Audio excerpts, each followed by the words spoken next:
Hey, this is Sreehari from Mr. Phone and welcome to the camera comparison that you all have been waiting for.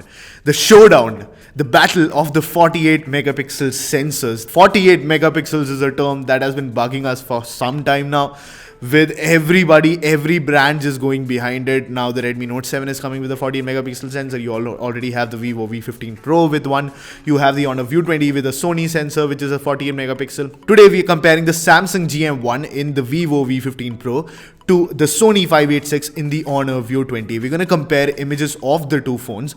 We're going to take a few scenarios where we are going to take 12 megapixel shots which have been pixel binned, but also take 48 megapixel shots in the same scenario and show you what the difference really is and which sensor is better. So without any further ado, let's jump right into it.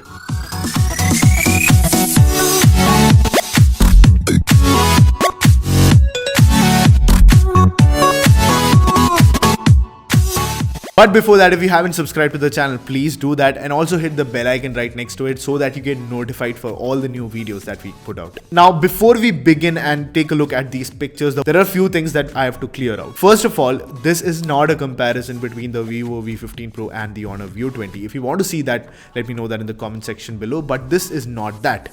This is a comparison between the Samsung GM1, which is a 48 megapixel sensor, and the 48 megapixel sensor, which is the Sony 586. Two sensors, 48 megapixels. But what is the difference, you might ask? Why shouldn't you call it a comparison between the Vivo and the Honor? Basically, what happens is, once you take pictures, of course, sensor is one of the main parts that takes the picture from a smartphone camera. But after that picture is taken, it goes through a whole lot of post-processing from the brand's software, from the camera app, and then it goes to the gallery. Now, what happens in between is something that the brand does and not the sensor. The sensor is the one that did the first job. Basically, the things that brand does is alter the colors, alter the color temperature maybe slightly, play with software, high dynamic range, play with over sharpening. These are the things that the brand or the post-processing of the phone does. But what the sensor is responsible for is things like the sensor details, the light sensitivity, the dynamic range. These are the things that the sensor is responsible for, and these are the things that we are going to compare between the Samsung GM1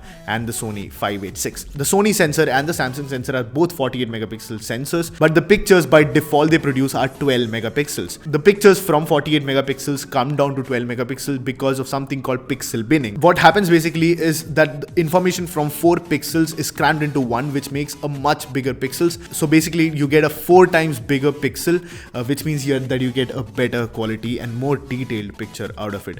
Just imagine cramming information of 48 megapixels into 12 megapixels. That's a saturated image with a lot of information, with a lot of details.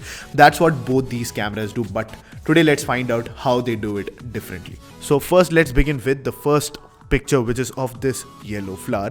Let's look at the 12 megapixel standard shot first, shall we? The color scheme is of course different, but as I said, that's because of how different brands do different post algorithms. That's not necessarily the sensor. And in this video, we're comparing the sensors. Zooming right to the center of the flower, the Sony sensor on the Honor has so much more natural details. The Vivo V15 Pro's image, which is the Samsung sensor, is good, but it just doesn't hold up compared to the Sony. Even looking at the petals, you'd find the same thing. Moreover, the dynamic range, which is also majorly a function of the sensor, is also much more controlled on the Sony or the Honor View20. That said, the Samsung sensor has actually managed to capture details that most budget sensors would generally skip. Now moving to the 48 megapixel image, oh my god. The first time I zoomed in while writing this, of course, I was stunned. The Sony sensor just beats the shit out of the Samsung one on the Vivo. Details are unbelievably good on the Sony sensor, and since this was not a difficult situation light-wise, the 48 megapixel image on the Sony sensor just shines. We'll go to one more kinda close-up image to just get a solid idea of what's going on. Now here, before zooming in, I would not be surprised if you like the Vivo image, because I did. The post-processing adds over-sharpening appropriately, making it look really crisp. Zooming in right at the center, the Sony sensor again just has so much more natural details. Here you can see how the over-sharpening looks unappealing, and the over-sharpening, by the way, is being done by the software. It's not a function of the sensor. The Samsung sensor hasn't done a bad job though. It's really good and could stand tall among its competitors. Even at the bottom near the grass, the Sony sensor details are just unbeatable. Switching to the 48 megapixel image, the one on the Vivo V15 Pro, which is a Samsung image, is definitely more detailed than the 12 megapixel image from the same phone. But oh dude, the Sony sensor, it's phenomenal really. The kind of details it produces is stunning. And let's see what the wide images produce, but from the close-up images, it's just clear that the Sony sensor is just so much better than the Samsung one. Looking at this daylight wide shot, this is the first time the two sensors feel slightly closer in competition. The details in most places look better on the Sony sensor for sure, but in a few places the Samsung does seem to have a similar or slightly more details. When analyzing like this, it's difficult to make out if the details are natural or due to software sharpening. That said, I think the Samsung sensor has done a good job, and the fact that it's a cheaper sensor than the Sony one, I'm happy to see that the image has turned out like this. That said, let's move on to the 48 megapixel shots, shall we? Now looking at the 48 megapixel shot, the Sony sensor is so far ahead that you'll need another one of these to just see it in a picture. The Samsung sensor is good, but just comparing it to the Honor View20, which is the Sony sensor, it's just not a level playing field. That said, I think again the one thing that I have to say here is that for the price that the Samsung sensor is being offered for the phone, for the budget price, I think it's doing a good job. And of course it doesn't compare to the Sony sensor, which is much more expensive, but of course, it's because it's much more expensive. Now moving to a human subject, first let's take a look at an outdoor shot. To be honest, this shot looks pretty good on both phones, but zooming in we see how the Sony sensor, like all the previous pictures, has more details. One other thing that this picture shows though is how the Samsung sensor also has dynamic range issues. This has been consistent with all our previous pictures too. The Sony sensor, apart from having better details, also is phenomenally better when it comes to dynamic range, and that is also something that Sony markets very well. The Samsung sensor certainly has issues with dynamic range, which is primarily a function of the sensor and not of the post-processing. In the post-processing, they generally try and reduce if the highlights have gone clipped out or if the shadows are too dark, then that is what the software processing does. So basically software works to compensate that, but if you have a poor dynamic range, that is mainly a function of the sensor. So two things that we got to know from the shots that we have analyzed right now: Samsung sensor is not as good as the Sony sensor, at least when it comes to 48 megapixel shots for sure. When it comes to the 12 megapixel shots where pixel binning has been done, they are of course not as far apart as they are at the 48 megapixel shots, but still the Sony sensor is much better. And the one thing that the Sony sensor does clearly better is the dynamic range performance, and the Samsung sensor lacks dynamic range performance. Now in the indoor shot, you can see how the 12 megapixel shots are quite comparable even when it comes to details. Now I think we've seen this. One of the problems that happens when you have 48 megapixels, which are really small, each of those pixels, when it's a 48 megapixel picture, it's really small.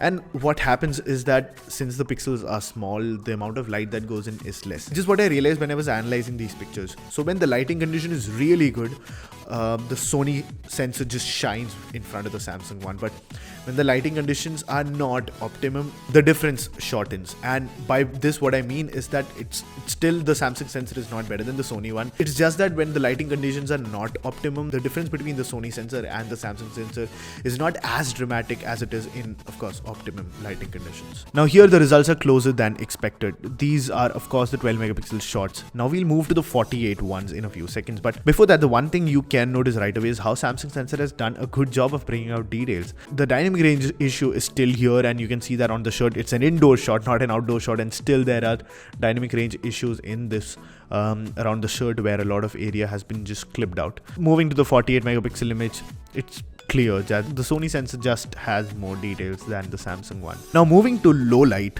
Now this is a very low lit situation. This is not even just normal lighting, it's low light. The gap between the images of the Sony sensor and the Samsung sensor becomes even smaller now. First, this 12 megapixel shot on the Vivo is brighter, probably because Vivo's phone is able to get lower shutter speeds. The details are quite comparable, but Sony sensor still seems to have a slight edge. That said, when we move to the 48 megapixel shot, the Vivo actually takes a better picture. Even when it comes to details, that doesn't mean it has more details. It still has less details than the Sony sensor, but the Sony sensor, due to the abundance of details, probably also experiences a lot of noise and chromatic aberration. This is something that Vivo has, probably even maybe due to software optimization, which we can't figure out right now. Basically, the Vivo's image, which is a Samsung sensor, looks slightly better than the one taken by the Sony sensor, which is on the Honor View20. Now, as I said, it's still probably a function of brand's post-processing, which is why the Vivo image looks better, but it just doesn't. Vivo clearly clicks slightly better low light pictures, at least in the scenarios that we tested. So that was the comparison of the Samsung GM1 with the Sony 586. Now, I'm sure that the confusion is a little less than it was before you watched this video. It's still confusing, I know, it's a lot of complicated stuff, but in a nutshell, the 48 megapixel sensors on both these phones are meant to take 12 megapixel effective shots with a technique called pixel binning. Apart from that, the Sony sensor is a much more expensive sensor, has a better dynamic range and generally has better pictures. The Samsung sensor is not as good as the Sony one. There are also slight dynamic range issues, but it's a more budget oriented sensor, which clearly means that you get a better picture at a better price, and if you are paying less, then you probably get a Samsung sensor and don't get as good details as the Sony one. But that is only when compared to the Sony 586. We'll be comparing these cameras to the competitors in its price range, and maybe in that case it might be taking better pictures. So stay tuned if you want to see that. Let me know what camera comparisons you want to see in the comment section below. But I guess with that we come to an end of this video. This was just a quick comparison of the Sony 586 and the Samsung GM1, and I guess that's it for this one. Thank you so much for watching. This is Sreehari from Mr. Phone, and I'll catch you in the next one.